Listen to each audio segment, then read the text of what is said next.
சிவகங்கை நகரிலே நடைபெற்று கொண்டிருக்கக்கூடிய கிறிஸ்தவ ஒன்றிப்பு ஜெப வழிபாட்டில் கலந்து கொண்டிருக்கக்கூடிய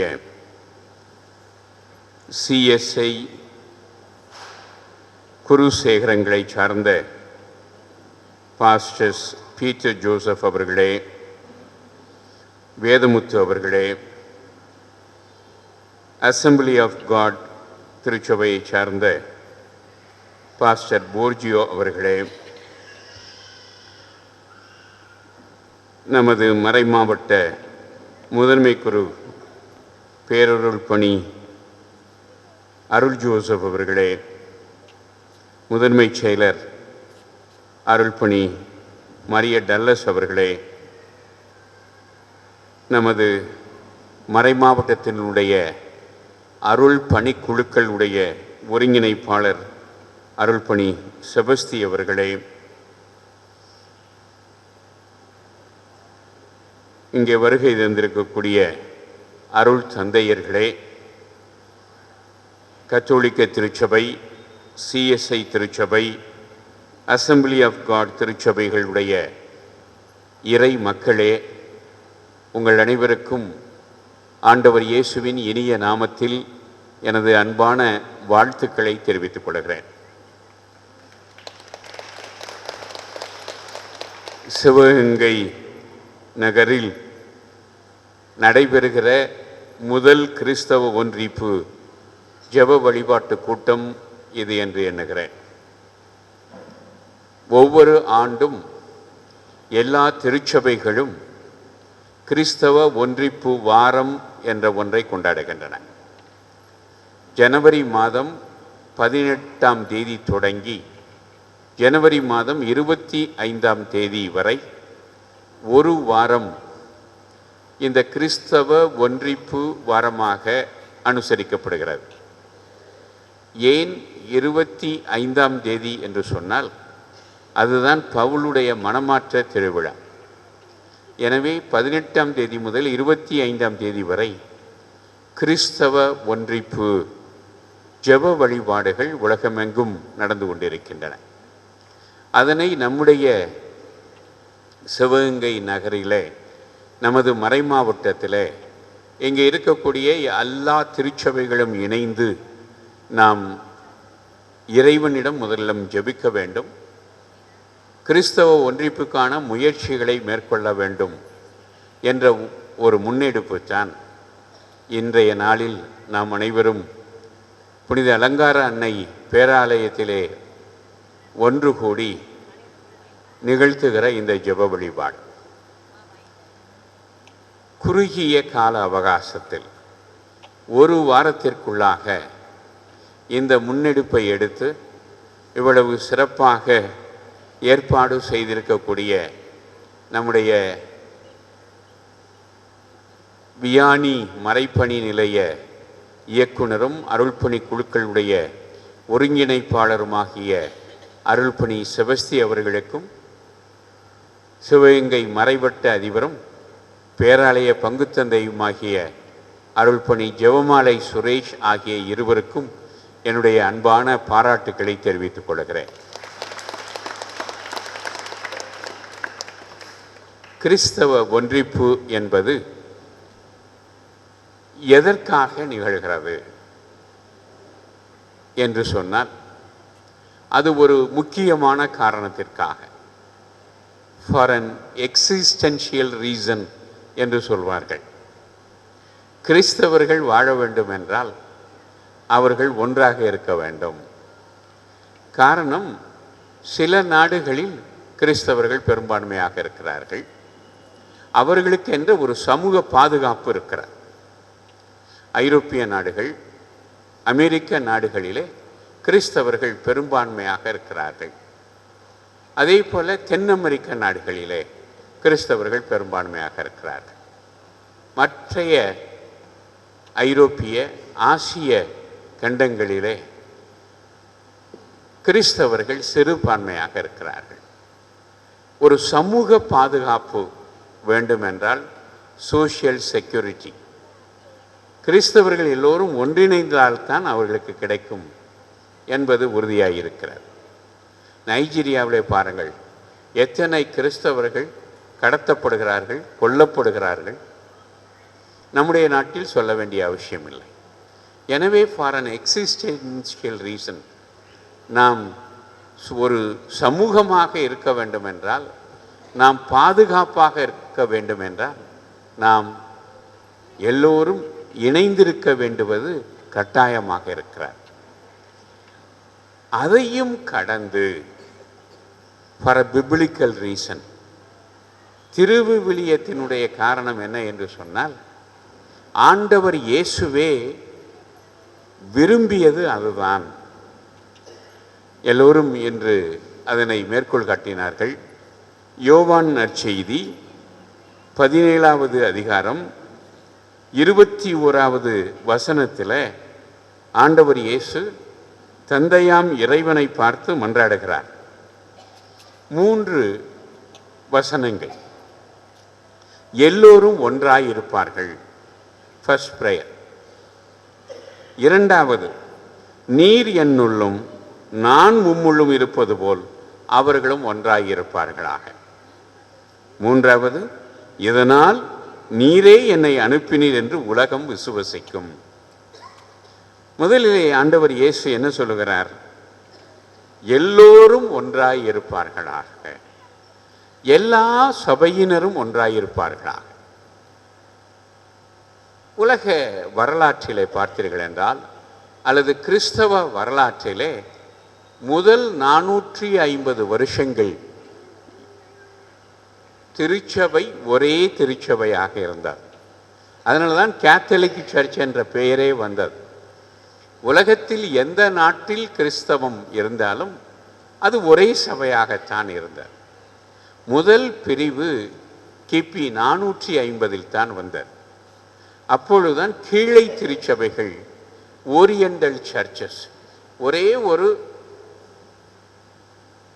வேறுபாட்டின் காரணமாக, விசுவாச அறிக்கையிலே வருகிற ஒரு வேறுபாட்டின் காரணமாக, தூய ஆவியார் தந்தையிடமிருந்தும் மகனிடமிருந்தும் வருகிறார் என்று சொல்லுவதிலே ஒரு அந்த டெஃபனிஷனில் ஏற்பட்ட கருத்து வேறுபாடின் காரணமாக கீழை திருச்சபைகள் பிரிந்து சென்றன. அதற்கு பிறகு ஐரோப்பிய திருச்சபைகள் முழுவதும் ஒரே திருச்சபைகளாகத்தான் இருந்தது. 2வது பிரிவு என்பது 16வது நூற்றாண்டில் தான் வந்தது. சீர்திருத்த சிந்தனையாளர்கள் Martin Luther, John Calvin, Ulrich Zwingli போன்றவர்களுடைய சிந்தனைகளின் அடிப்படையில் தான் சீர்திருத்த திருச்சபைகள், ரெஃபார்ம்டு சர்ச்சஸ் என்று தோன்றின.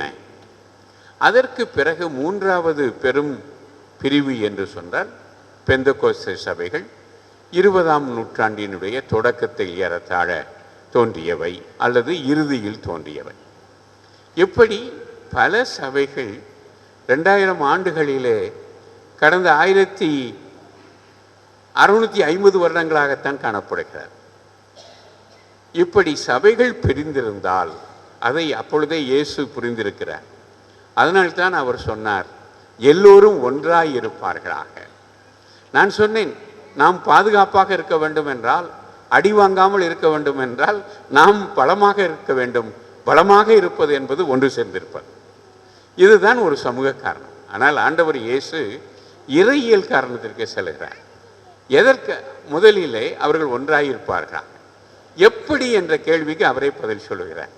நீரும் நானும் ஒன்றாயிருப்பது போல, தந்தைக்கும் மகனுக்கும் இடையிலே, இவர்கள் இருவரும் இருவேறு நபர்கள், ஒரே கடவுள் ஆனால் இருவேறு நபர்கள். தூய ஆவியார் 3வது நபர். நபர்கள் என்ற முறையிலே அவர்கள் வேறுபட்டவர்கள்.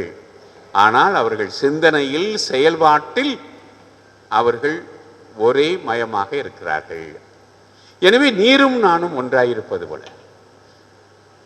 அப்படி என்றால் கிறிஸ்தவர்கள் வேறு வேறு சபைகளைச் சேர்ந்தவர்களாக இருந்தாலும் அவர்கள் சிந்தனையிலும் உணர்விலும் ஒன்றாயிருப்பார்களாக என்ற ஜெபத்தை தந்தையிடம் முன்வைக்கிறார். சரி, ஏன் இவர்கள் இப்படி இருக்க வேண்டும்? அப்பொழுதுதான் உலகம் நீர் என்னை அனுப்பினீர் என்பதனை விசுவசிக்கும் என்று சொல்கிறார். இதை இப்போவே நம்ம காதிலே கேட்கிறோம். பிறர் சொல்லுகிறார்கள், எல்லோரும் கிறிஸ்தவர்கள் என்று சொல்லுகிறீர்கள், ஏன் வெவ்வேறு சபைகளாக பிரிந்திருக்கிறீர்கள் என்று மற்றவர்கள் நம்மிடம் கேட்கிறார்கள். இதனை ஆண்டவர் இயேசு அன்றே சொல்லியிருக்கிறார். எனவே இயேசு இறைமகன், திருக்குமாரன், அவரை தந்தையாம் இறைவன் இந்த உலகிற்கு அனுப்பினார் என்பதனை உலகம் விசுவசிக்க வேண்டும் என்றால், கிறிஸ்தவர்கள் அல்லாதவர்கள் விசுவசிக்க வேண்டும் என்று சொன்னால், எல்லா கிறிஸ்தவர்களும் ஒற்றுமையாக இருக்க வேண்டும் என்று ஆண்டவர் இயேசு ஜெபித்தார். எனவே அவருடைய திருவுளத்தை நிறைவேற்றுவதுதான் கிறிஸ்தவ சபைகளுடைய நோக்கம். அவருடைய சபைகளை, அவருடைய திட்டத்தை நிறைவேற்றுவதுதான். இயேசுவினுடைய விருப்பத்தை நிறைவேற்றவில்லை என்றால் அவர்கள் இயேசுவினுடைய சீடர்கள் அல்ல. எனவே நாம் இயேசுவின் சீடர்கள் என்பதனை நிரூபிக்க வேண்டும் என்றால் நாம் ஒற்றுமையாக இருக்க வேண்டும். எனவே தான் இந்த ஒற்றுமைக்கான ஜெபமும் ஜெப வழிபாடுகளும் முயற்சிகளும் திருச்சபைகளிலே ஏறெடுக்கப்படுகின்றன. இதிலே முதல் முயற்சி 1948 எடுக்கப்பட்டது. கத்தோலிக்க திருச்சபை தவிர்த்த எல்லா சபைகளும் ஒன்றிணைந்து WCC, world council of churches, திருச்சபைகளுடைய மன்றம், உலக மன்றம் என்ற ஒரு அமைப்பை ஏற்படுத்தினார். அது ஒரு மிகப்பெரிய புரட்சி. அதற்கு பிறகு 1962 65 வரைக்கும் நடைபெற்ற வத்திக்கான் 2ஆம் திருச்சங்கம் இதற்கென்று ஒரு தனி ஏட்டை வெளியிட்டது. கிறிஸ்தவ ஒன்றிப்புக்கான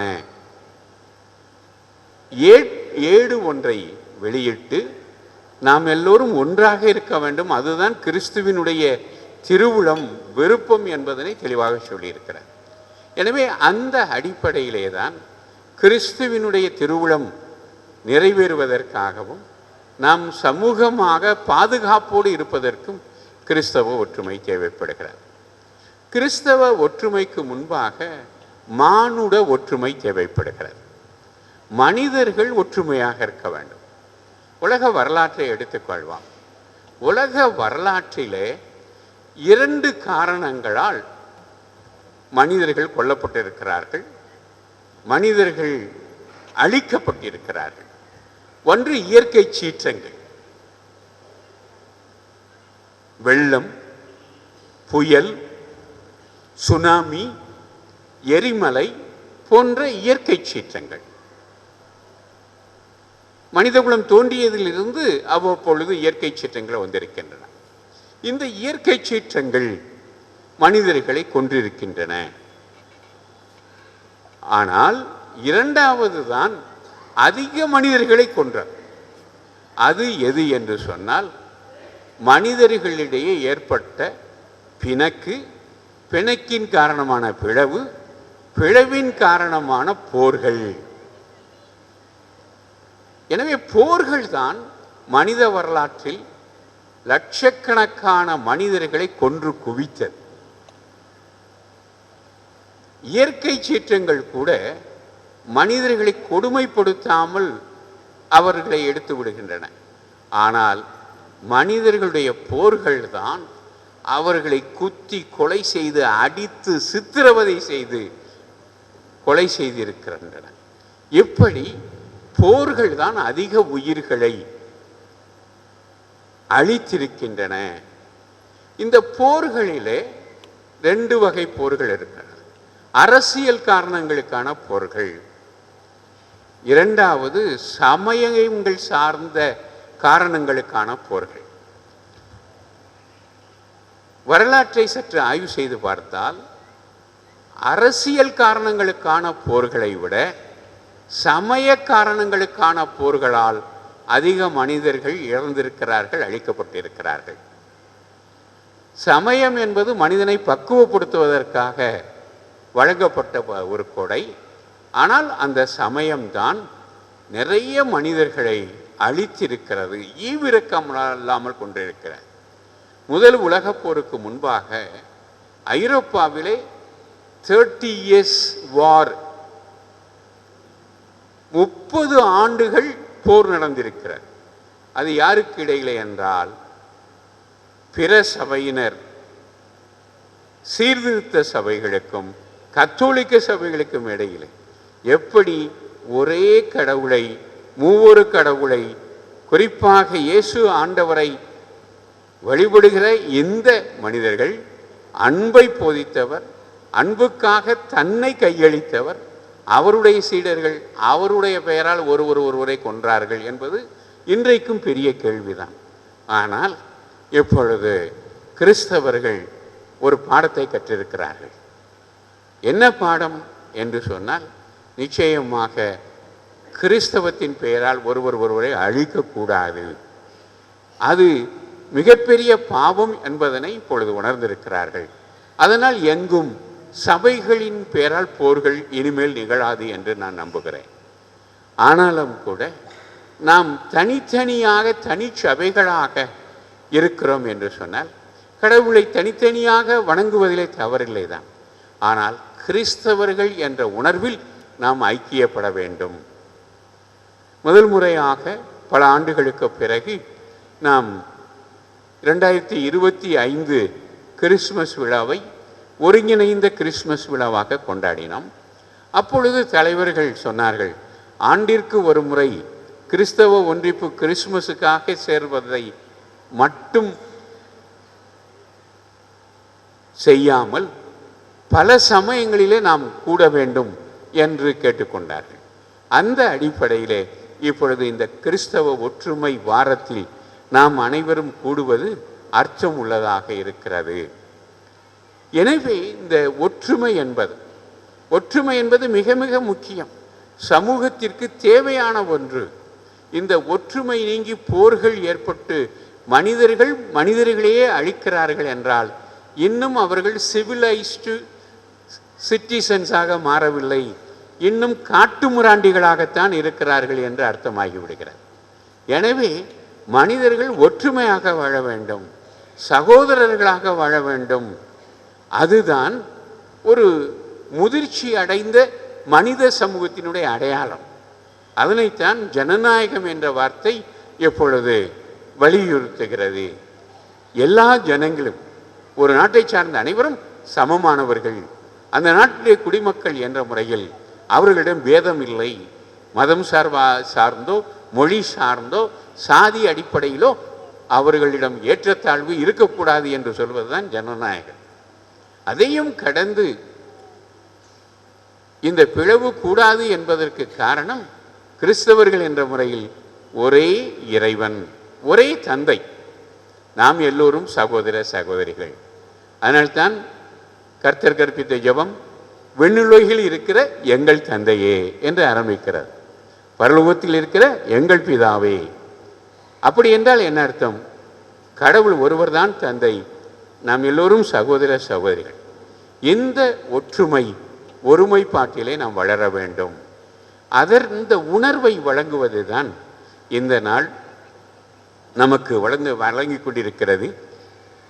ஒரு வார நாளிலே இப்படி இவ்வளவு பேர் கூடியிருப்பது என்பது எனக்கு, நாம் இந்த கிறிஸ்தவ ஒற்றுமையை, அதற்கான தேவையை உணர ஆரம்பித்திருக்கிறோம் என்பதனை உணர்த்துகிறதாக நான் பார்க்கிறேன். நான் நம்முடைய மறைமாவட்ட குருக்களோடு திருப்பலி நிறைவேற்றும் போது கூட இவ்வளவு பொதுநிலையினர் வந்தது இல்லை. ஆனால் இப்பொழுது நிறைய பேர் கத்தோலிக்க திருச்சபையிலிருந்தே இவ்வளவு பேர் வந்திருக்கிறீர்கள். அதற்கு காரணம், இதனுடைய தேவையை நீங்கள் உணர ஆரம்பித்திருக்கிறீர்கள் என்று நான் எண்ணுகிறேன். எனவே சிவகங்கை பேராலய பங்கு, வல்லனை பங்கு ஆகிய 2 பங்கிலிருந்தும் மற்ற 2 திருச்சபைகளிலிருந்தும் நிறைய பேர் வந்திருக்கிறீர்கள். இதில் நான் ஒன்றை சுட்டிக்காட்ட விரும்புகிறேன். ஒற்றுமை என்பதற்கு நாம் சில விலையை கொடுத்தாக வேண்டும். ஒற்றுமை என்பது சாதாரணமாக வந்துவிடாது. எந்த ஒரு மதிப்பீட்டையும் அடைய வேண்டும் என்றால் மானுடம் ஒரு விலையை கொடுத்தாக வேண்டும். நமது நாட்டினுடைய சுதந்திரம் என்ற ஒரு மதிப்பீட்டிற்காக எத்தனை பேர் சித்திரவதை அனுபவித்தார்கள், எத்தனை பேர் கொலை செய்யப்பட்டார்கள், தங்களுடைய உயிர்களை மாய்த்தார்கள். எனவே இப்படி விலை கொடுக்காமல் எந்த ஒரு மதிப்பீடும் வாழ்வாக மாறுவதில்லை. எனவே நாம் கிறிஸ்தவ ஒற்றுமை என்ற மதிப்பீடு வாழ்வாக வேண்டுமென்றால், குறிப்பாக நம் பகுதியில் நாம் வாழுகிற இந்த சிவகங்கை சீமையில் மாற வேண்டும் என்றால் நாமும் சில விலையை கொடுக்க வேண்டும். பெரிய விலை கொடுக்க வேண்டிய அவசியம் இல்லை. நேரத்தை கொடுக்க வேண்டும், பொறுமையை கொடுக்க வேண்டும், புரிந்துணர்வை கொடுக்க வேண்டும். அப்படி கொடுத்தால்தான் இந்த கிறிஸ்தவ ஒற்றுமை வளரும். இந்த நம்முடைய ஒருங்கிணைந்த கிறிஸ்துமஸ் விழாவோ அல்லது இந்த விழாவோ எடுத்தோம் என்று சொன்னால், ஆரம்பிக்கிற பொழுது இருக்கிறவர்களுடைய கூட்டம் முடியும் பொழுது பாதியாக கரைந்து விடுகிறது. ஒரு சின்ன விலை கொடுக்கறது, இதுக்கு தானே வந்தீங்க, 1 மணி நேரம் 1.5 மணி நேரம் மிஞ்சி போனால் இருந்து முழுசாக ஜெபித்து விட்டு அந்த சாக்கில் கட்டப்பட்ட நெல்லிக்காய் மாதிரி அதை அவுத்து விட்டா 8 திசைக்கும் ஓடிடும். அதுவும் மாதிரி வழிபாடு முடிஞ்ச உடனே, நிகழ்ச்சி முடிஞ்ச உடனே ஓடிடாமல் ஒருவரோடு நின்று முகத்தை பார்த்து பேசி ஒரு உறவை ஏற்படுத்தி கொண்டு செல்ல வேண்டும். இல்லை என்ன பார்க்குறேன்னா, இன்னைக்கு கொஞ்சம் பரவாயில்லை. கிறிஸ்தவ ஒன்றிப்பு அன்னைக்கு கூட்டமாக வந்து பாட்டு பாடிட்டு கூட்டமாக அப்படியே போயிடுறது. இது என்னப்பா கலை நிகழ்ச்சியா? அந்தந்த நடிகர் அவன் பாட்டை பண்ணிட்டு அப்படியே மேக்கப்பை கலைச்சிட்டு அப்படியே போயிடுறது. அப்படி அல்ல, இவையெல்லாம் ஜெப வழிபாடுகள். எனவே வருபவர்களாம், இன்றைக்கும் பார்த்தேன் சில பேர் அப்படியே பாட்டை பாடிட்டு போயிட்டீங்க. அதனால் இது எல்லா சபைகளிலும் இருந்து வருகிறவர்கள் நாம் எதுவும் நிஜமாக வேண்டும், செயலாக்கத்திற்கு வர வேண்டும் என்றால் சில விலைகளை கொடுக்க வேண்டும். நான் சொன்னது போல நேரத்தை கொடுக்க வேண்டும், புரிந்துணர்வை கொடுக்க வேண்டும், பொறுமையை கொடுக்க வேண்டும். எனவே இப்படி இருந்தால்தான் இந்த நாம் எடுத்திருக்கிற முயற்சி நிச்சயமாக பலன் தரும். எப்பொழுது ஒரு கனவு அல்லது ஒரு விஷன், காட்சி என்பது இறை திட்டத்தில் ஒன்றியதாக இருக்கிறதோ அது நிச்சயமாக வெற்றி பெறும். அதற்கு ஒரு உதாரணம், ஏன் புனித பவுலுடைய மனமாற்றத்தை வைத்து நாம் இந்த ஒன்றிப்பு வாரத்தை கொண்டாடுகிறோம் என்று சொன்னால், இன்றைக்கு இருக்கக்கூடிய கீழை திருச்சபைகள், கத்தோலிக்க திருச்சபை தவிர்த்த கீழை திருச்சபைகள் அனைத்தினுடைய ஆதார புருஷராக இருப்பவர் பவுல்தான். அவர் சென்று 3 மிஷனரி ஜேர்னிஸ், அவர் திருப்பயணம் மேற்கொண்டு அவர் கிறிஸ்துவை அறிவித்த காரணத்தினால்தான் இன்று கிரேக்க நாட்டில், சிரிய நாட்டில், ரஷ்யாவில், சிரியாவில், பாலஸ்தீனாவில் இவ்வளவு கீழை திருச்சபை சபையினர் இருக்கிறார்கள். ஆனால் அவருடைய அந்த நற்செய்தி அறிவிப்பு அவருடைய மனமாற்றத்தின் காரணமாக வந்தார். அவர் யாராக இருந்தார்? ஒரு மதவாத தீவிரவாதியாக இருந்தார். யூத மதவாத தீவிரவாதி. அவர் கிறிஸ்தவர்களை கொன்று குவிப்பதற்காக உத்தரவு பெற்றுக்கொண்டு புறப்பட்டவர். ஆனால் ஆண்டவர் இயேசு அவரை தடுத்து ஆட்கொள்கிறார். நீர் யார் என்று அவர் கேட்ட பொழுது இயேசு என்ன சொன்னார்? நான் தான் இயேசுன்னு சொன்னாரா? இல்லை, நீ துன்புறுத்தும் கிறிஸ்து நான் என்று சொன்னார். எனவே கிறிஸ்தவர்களில் தன்னை இயேசு அடையாளப்படுத்திக் கொள்கிறார். கிறிஸ்து அவர்கள் நாம். அதனால்தான் கிறிஸ்தவர்கள் என்ற பெயர் நமக்கு வந்தது. கிறிஸ்தவர்கள் என்ற பெயரை நமக்கு கொடுத்தது நாம் இல்லை, கிறிஸ்தவர்கள் அல்லாதவர்கள். அந்தியோக்கிய திருச்சபையில், சிரிய நாட்டில், அந்தியோக்கு திருச்சபை எங்கே இருந்தது என்றால் இன்றைய சிரியாவில், அந்த சிரியாவினுடைய மற்ற மக்கள் இவர்கள் கிறிஸ்து போல வாழ்ந்ததை பார்த்து இவர்களுக்கு கிறிஸ்தவர்கள், கிறிஸ்து அவர்கள் என்று பெயரை கொடுத்தார்கள். ஆனால் அது வரலாற்றிலே பல சமயங்களிலே அது காணப்படவில்லை. கிறிஸ்தவர்களாக கிறிஸ்தவர்கள் வாழவில்லை. ஆனால் இப்பொழுது நிச்சயமாக அந்த எனிமிட்டி, ஒவ்வொரு சபைக்கு எதிரான அந்த பகைமை மறைந்திருக்கிறது. ஆனால் இன்னும் ஏதோ போட்டியாளர்கள் போல ஒருவரை பார்க்கக்கூடிய மனப்பான்மை இருக்கிறது. போட்டியாளர்கள் அல்ல, நாம் எல்லோரும் கிறிஸ்துவை விசுவசிப்பவர்கள், கிறிஸ்துவில் ஒவ்வொரு கடவுளை விசுவசிப்பவர்கள். எனவே நாம் எல்லோரும் சகோதர சகோதரிகள். நாம் இணைந்து ஜெபிப்பது கட்டாயமாகிறது. ஜெபம் என்பது என்ன? இணைப்பது, பிரிப்பது அல்ல. இணைத்தால்தான் அது ஜெபம். எனவே நம்மை இணைத்தால்தான் அது நம்முடைய ஜெபம், நம்முடைய உண்மையான ஜெபம், அல்லது அது போலி ஜெபமாக மாறுகிறது. போலி ஜெபத்தை கடவுள் கேட்பதில்லை. யார் தனக்காக இது வேண்டும் அது வேண்டும் என்று கேட்கிறார்களோ அவர்களுக்கு கடவுள் அதை கொடுப்பதில்லை. யார் பிறருக்காக மன்றாடுகிறார்களோ அவர்களுக்கு கடவுள் அவர்களுடைய நலத்தையும் சேர்த்து கொடுக்கிறார்.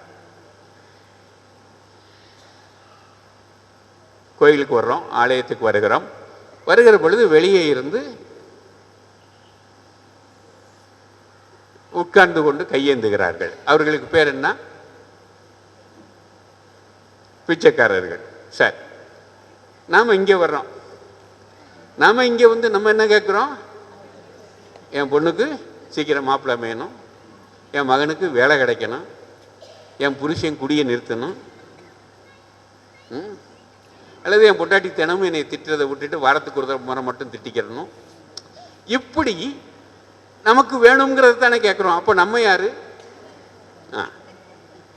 அப்படி அல்லாமல் பிறருக்காக மன்றாடுவது தான் மன்றாட்டு ஜெபம். நான் நம்முடைய திருச்சபை தந்தையர்கள், ஃபாதர்ஸ் ஆஃப் த சர்ச், அவர்கள் ஜெபித்த ஜெபம் ஜெர்மன் மொழியில் இருந்தது. அதனை மொழிபெயர்த்து ஒரு நூலாக நான் வெளியிட்டேன். அதற்கு ஒரு அணிந்துரை திரு பீட்டர் அல்ஃபோன்ஸ் அவர்களிடம் கேட்டேன். அப்பொழுது அவர் எழுதினார், ஜெபம் என்பது எதையோ ஒன்றை இறைவனிடம் கேட்பதல்ல, இறைவனிடம் யாசிப்பதல்ல, இறைவனையே யாசிப்பது தான் ஜெபம் என்று சொன்னார். எனவே இறைவனையே யாசிப்பது தான் ஜெபம். இறைவனே வேண்டும் என்று ஜெபித்தால் நாம் அனைத்தையும் பெற்றுக்கொள்வோம். பிறருக்காக வேண்டும் என்று ஜெபித்தால் நம்முடைய நலனையும் நாம் பெற்றுக்கொள்வோம். ஒரு காட்டில் ராஜா மாறுவேடத்தில் போகிறார்.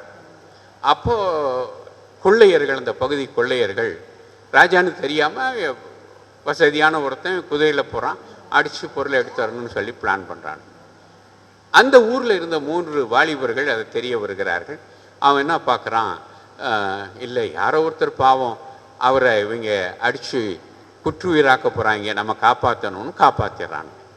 காப்பாற்றின உடனே தான் அவர் ராஜான்னு தெரிய வருது. ராஜா கேட்குறார் இந்த 3 பேர்ட்டையும், உங்களுக்கு என்னப்பா வேணும்? முதல் ஆள் சொன்னால், எனக்கு ஒரு வீடு கட்டி கொடுங்கன்னு கேட்டான். வீடு கட்டி கொடுத்து எனக்கு ஒரு கவர்மெண்ட் உத்தியோகம் கொடுங்கன்னு. சரின்னு சொல்லிட்டார். 2வது நபர் கேட்டார். அவன் மாதிரி அவனுக்கு வேலையும் வீடும் கேட்காம எங்கள் ஊருக்கு நல்ல ரோடு போட்டு கொடுங்கன்னு கேட்டான். சரின்னு சொல்லிட்டார். 3வது ஆள் கேட்டான், ராஜா வருஷத்துக்கு ஒரு தடவை ஒரு 3 நாள் நீங்கள் என் வீட்டில் வந்து தங்கிட்டு போகணும்னு கேட்டார். 3வது ஆள், வருஷத்துக்கு ஒரு தடவை ஒரு 3 நாள் என் வீட்டில் வந்து நீங்கள் தங்கிட்டு போகணும். ராஜா வந்து வீட்டில் தங்கணும்னா என்ன இருக்கணும்? அது வந்து ராஜாவுக்குரிய வீடாக இருக்கணும். அப்போ என்ன பண்ணார், தன் மகளை இவனுக்கு கல்யாணம் பண்ணி கொடுத்து ஒரு அரண்மனையை கட்டி கொடுத்து இவனுக்கு வேண்டிய எல்லா வசதிகளையும் செஞ்சு கொடுத்தேன். அப்போது கடவுளையே யாசிக்கும் பொழுது நாம் அனைத்தையும் பெற்றுக்கொள்கிறோம். கடவுளிடம் ஏதோ நலன்களுக்காக யாசிக்கிற பொழுது நாம் ஆலயத்திற்கு வெளியே இருப்பவர்களாகத்தான் மாறிவிடுகிறோம். ஒரே வித்தியாசம், நாம் உள்ளே வந்து யாசிக்கிறோம், அவர்கள் வெளியே வந்து இருந்து யாசிக்கிறார். எனவே நாம் இன்று யாசிப்பதெல்லாம் இறைவனையே யாசிக்கிறோம், இறைவனையே வேண்டுவோம். இறைவனே வேண்டும் என்றால் அவருள் நாம் எல்லோரும் ஒன்றாயிருக்க வேண்டும். நாம் எல்லோரும் ஒன்றாயிருக்க வேண்டும் என்று இயேசு ஆண்டவர் ஜெபித்த ஜெபம் நம் மத்தியில், நமது நாட்டில், உலகம் முழுவதிலும் வர வேண்டும். அப்பொழுதுதான் நமக்கு சமூக பாதுகாப்பும் இறைவனை முழுமையாக அடைந்து கொள்கிறோம் என்பதனுடைய முழுமையும் நமக்கு கிடைக்கும். எனவே அத்தகைய ஒரு அருளை, வரத்தை இந்த நாளில் நம் அனைவருக்கும் இறைவன் வழங்க வேண்டும். எல்லா திருச்சபைகளும் வணங்குகிற மூவொரு இறைவன், தமதிருத்துவ கடவுள் நம் எல்லோரையும் இணைக்க வேண்டும். ஒரே கடவுளாக இருக்கும் 3 நபர்கள் எல்லா சபைகளையும் இணைக்க வேண்டும். நம்மை அனைவரையும் ஒற்றுமையில் வழிநடத்த வேண்டும்.